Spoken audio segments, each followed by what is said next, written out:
সবাইকে নমস্কার দিয়ে শুরু করছি একটি ধর্মীয় উপাখ্যান। এক ছিল জমিদার বাবু, তার নাম ছিল শিবদাস।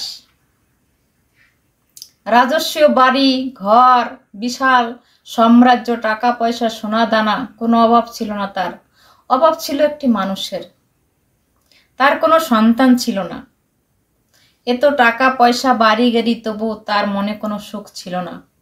সে চিন্তা করত তার মৃত্যুর পরে এই সম্পত্তি কে ভোগ করবে। একদিন ভাগবত পাঠ শুনতে গেলেন, গিয়ে একনিষ্ঠ হয়ে ভাগবত শুনতে থাকলেন। হঠাৎ পাঠক বলে উঠল, যার এই পৃথিবীতে কেহ নাই, তার ভগবান আছে।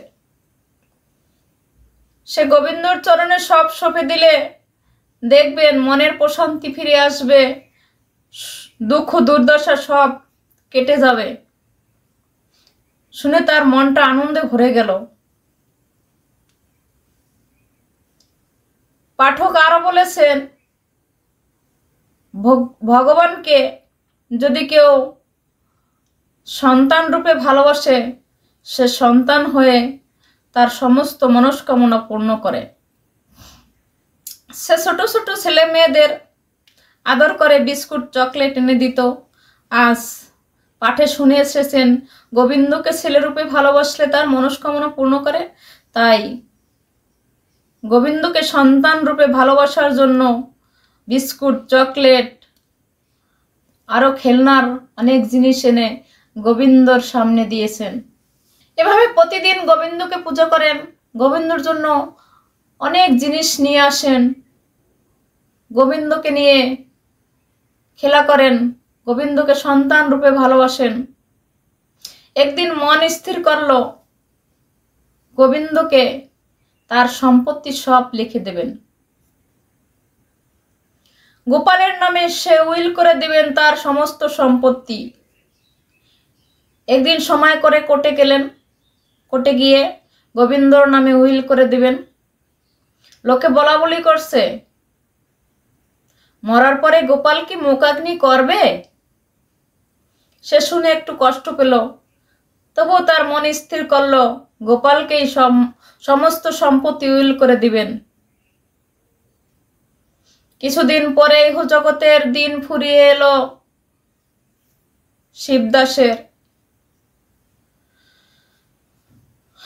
তার কান্না করার কেউ নেই পাশে বসে। হঠাৎ গ্রামবাসী দেখলো কয়েকজন বালক এসে তার পাশে বসে কান্নাকাটি করছে। তারা ভাবলো ওদের বিস্কুট চকলেট কিনে দিত, তাই হয়তো ওরা তার মরণে কান্নাকাটি করছে। তাদের ভিতরে একটি ছেলে আশ্রে পাশ্রে এমন কান্নাকাটি করছে, কান্না মোটে থামছেই না। আর দেখতো এত সুদর্শন,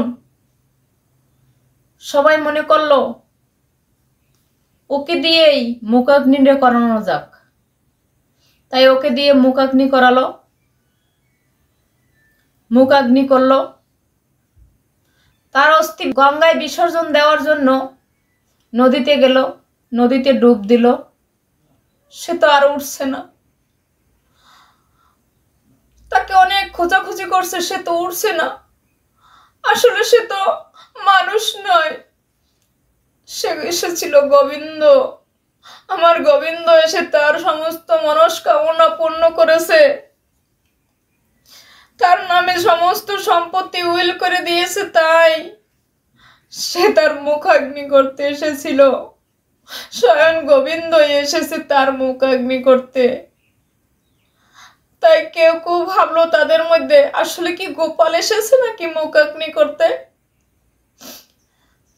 কয়েকজন মন্দিরে দৌড়ে গিয়ে দেখলো গোপাল ভিজা কাপড়ে বসে আছে। তার সমস্ত শরীর থেকে টপ টপ করে জল পড়ছে।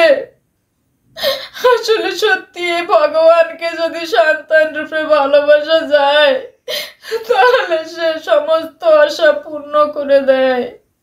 তাই সবাই সন্তান রূপে গোবিন্দকে ভালোবাসুন।